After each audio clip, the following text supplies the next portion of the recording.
बिस्मिल्लाहिर्रहमानिर्रहीम। अस्सलाम वालेकुम। आई होप आप लोग खैरियत से होंगे और खुशपाश भी होंगे। रमज़ान स्पेशल में आज हम आपके लिए लेके आए हैं कटोरी चाट की रेसिपी, जो कि बहुत ही मज़ेदार सी रेसिपी है। तो चलिए अभी टाइम ज़ाया किए बगैर बनाना शुरू करते हैं। कटोरी चाट बनाने के लिए सबसे पहले तो हम इसकी डो तैयार कर लेते हैं। तो डो तैयार करने के लिए 2 कप के करीब हमने लिया है मैदा। इसको अच्छे तरीके से छान लिया था। अब इसके अंदर हमने डाल दिया है 1 खाने का चम्मच नमक और 1 चाय का चम्मच इसके अंदर हम डाल रहे हैं सफ़ेद ज़ीरा, और ये 3 हमने ले लिए हैं सर्विंग स्पून घी। तो ये हमने मेल्ट किया हुआ घी लिया है। चाहे तो आप ऑयल भी इसके अंदर डाल सकते हैं, और अगर बगैर मेल्ट किया हुआ घी डालना चाहें तो वो भी डाल सकते हैं। तो घी डाल के पहले हाथों से अच्छे तरीके से मैदे को मसल लेंगे। इसके बाद फिर थोड़ा-थोड़ा पानी डाल के इसकी हार्ड सी डो बना लेनी है। डो को सॉफ्ट नहीं करना है, थोड़ा-सा हार्ड ही रखेंगे, जभी हमारी जो कटोरियाँ हैं वो अच्छे तरीके से बन सकेंगी, क्रिस्पी भी बनेंगी वो, अगर डो हमारी थोड़ी-सी हार्ड होगी तो। ये कटोरियाँ बना के आप स्टोर भी कर सकते हैं रमज़ान के लिए, और रमज़ान में जब आपको इनको इफ्तार के टाइम सर्व करना हो, उस वक़्त आप इन कटोरियों के अंदर कोई-सी भी चाट बना के सर्व कर सकते हैं। तो बहुत ही मज़ेदार सी ये रेसिपी झटपट से तैयार भी हो जाएगी। ज़्यादा टाइम भी नहीं लगेगा अगर आप कटोरियाँ बना के इनको स्टोर कर लेंगे तो। तो देखें डो हमारी तैयार हो रही है। हमने हाथों से समेट लेना है तमाम मैदे को, थोड़ा-थोड़ा पानी डालते जाना है और हार्ड सी इसकी डो बना लेनी है।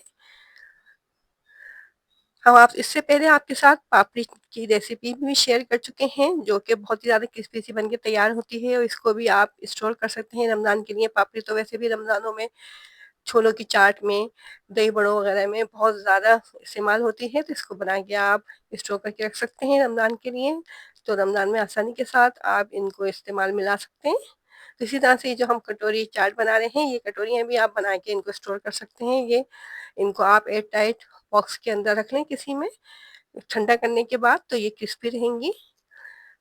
देखिए ये तमाम मैदे को हमने समेट लिया है और इसकी हार्ड सी डो बना लेनी है। इसके बाद फिर हम इसको आधे घंटे के लिए रेस्ट पे छोड़ देंगे, और फिर बनाएंगे हम ये कटोरियाँ, जिससे कि हम बनाएंगे बहुत ही क्रिस्पी सी यमी सी कटोरी चाट।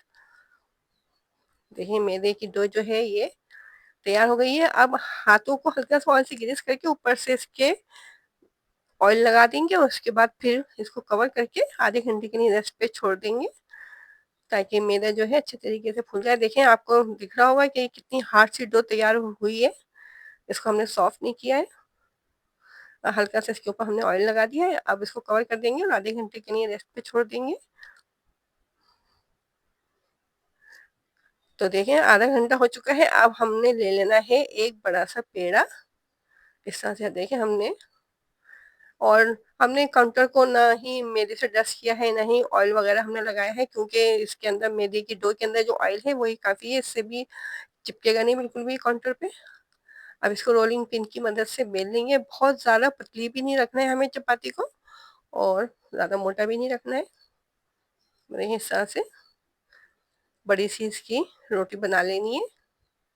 उसके बाद फिर हम इसको कटर की मदद से कट करेंगे, जिससे कि फिर हम बनाएंगे ये कटोरियाँ, जिस और फिर उसके बाद हम इनसे बनाएंगे कटोरी चाट, जो कि रमज़ान में बहुत ही ज़्यादा शौक से खाई भी जाती हैं। और आपकी मर्ज़ी के ऊपर है कि इन कटोरियों के अंदर आप कोई सी भी स्टफिंग सकते हैं, चिकन की स्टफिंग बना के भी रख सकते हैं, छोलों की भी बना सकते हैं, या आलू की चाट भी इसके अंदर डाल सकते हैं।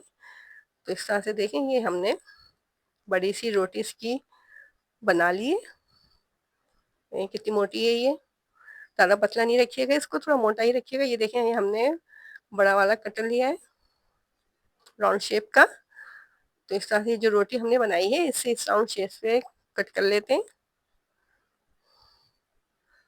और फिर इसके बाद कोई सी भी कटोरी ले लें, स्टील की ले लें या फिर सिल्वर की ले लें, और ये जो हमने राउंड शेप में ये कट किया है, छोटी छोटी सी पूरी टाइप की या कचौरी टाइप की ये चपातियाँ सी, तो इनको इस ये जो हमने कटोरी है इसके ऊपर लगा देना है।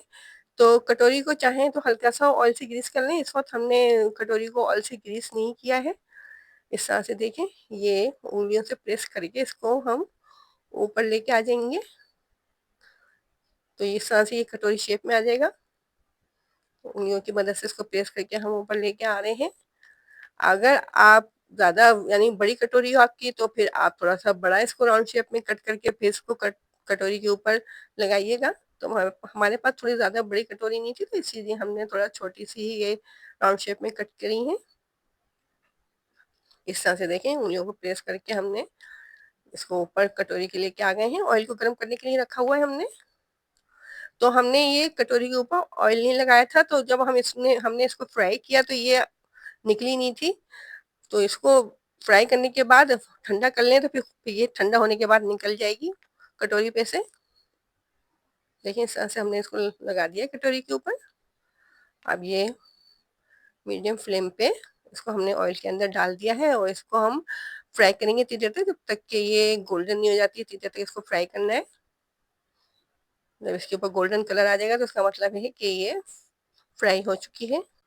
बहुत ही क्रिस्पी सी बन के तैयार होती हैं ये, और बहुत ही ज़्यादा मज़ेदार सी बनती है कटोरी चाट। देखें इस तरह से ये फ्राई हो रही है, गोल्डन सा कलर आ रहा है इसके ऊपर। देखिए ये हमने कटोरी को ऑयल से ग्रीस नहीं किया था, तो इस वजह से ये निकली नहीं है फ्राई करते वक्त। इसको ठंडा करके फिर निकाल लेंगे, आसानी से निकल आएगी ये। फिर हमने जब दोबारा बनाई थी, तो ये जो कटोरी है हमारी, ये ऑयल से ग्रीस थी, तो इस वजह से फिर फ्राई होते वक्त ही वो अलग हो गई थी कटोरी में से। गोल्डन सा कलर आ गया इसके ऊपर। अब इसको निकाल लेना है और फिर हम दोबारा से एक और कटोरी फ्राई करके आपको दिखाएंगे। इसके ऊपर गोल्डन सा कलर आ गया है, तो इसको निकाल लेंगे और दोबारा फिर हम एक और कटोरी फ्राई करेंगे इसी ऑयल के अंदर। फिर आपको इसके फाइनल लुक दिखाएंगे। ये फ्राई हो चुकी है, देखें। अब इसको निकाल लेते हैं हम और फिर दोबारा से एक और कटोरी बनाएंगे, हम इसी तरह से इसको फ्राई करेंगे। तो दोबारा हमने एक और कटोरी इसके अंदर डाली है, और ये जो कटोरी है हमारी अब ऑयल से ये ग्रीस हो गई थी, तो आप देखें ये फ्राई होते होते ही इसमें से अलग हो जाएगी कटोरी में से। कटोरी को अगर ऑयल से ग्रीस करके आप बनाएंगे तो ये आसानी के साथ ऑयल में ही निकल जाएगी फ्राई होते वक्त। तो ये फ्राई हो जाएगी तो खुद ही कटोरी को छोड़ देगी। तो इस तरह से ये बहुत अच्छी से गोल्डन से कलर में फ्राई कर लेंगे इसको भी हम। लेकिन इसको कटोरी को हम हटा देते हैं। ये देखें कितनी आसानी के साथ ये निकल गई है। अब इसको हम फ्राई कर लेंगे जब तक कि इसके ऊपर गोल्डन कलर नहीं आ जाता है। देखिए फ्राई हो गई है, बिल्कुल कटोरी शेप आया है इसके ऊपर। तो इसी तरह से हम जितनी भी हमारे पास डो है इसकी कटोरियाँ तैयार कर लेंगे, और फिर इसके बाद इनको ठंडा करके आप किसी भी एयरटाइट बॉक्स के अंदर रख लें। रमज़ानों में आसानी के साथ आप ये कटोरी चाट बना सकते हैं। कटोरियाँ बना के अगर आप रख लेंगे तो। देखें ये फ्राई हो चुकी है, हमने निकाल ली है। अब ये तमाम हमने कटोरियाँ फ्राई कर ली थी। अब हम बना रहे हैं कटोरी चाट। तो इसके लिए हम आलू की चाट से बना रहे हैं ये। आप चाहें तो चनों की चाट से भी बना सकते हैं। देखें ये कटोरी हमारी तैयार है और कितना प्यारा सा गोल्डन सा कलर आया है इसके ऊपर। तो अब हम आलू की चाट इसके अंदर डालेंगे कटोरियों के अंदर। तो सबसे पहले तो हमने ये आलू डाल दिए हैं बॉईल किए हुए छोटे-छोटे से स्लाइसेस में। ऊपर से हमने ये डाल दिया है नीम और ये हमने डाला है दही, नमकीन दही डाला है इसमें, और ये हरी चटनी जिसकी रेसिपी हम आपके साथ शेयर कर चुके हैं। और उसके साथ हम ये डाल रहे हैं इमली की स्पाइसी सी चटनी। चाहें तो आप इमली की मीठी चटनी भी डाल सकते हैं, जिसकी रेसिपी हम आपके साथ शेयर कर चुके हैं।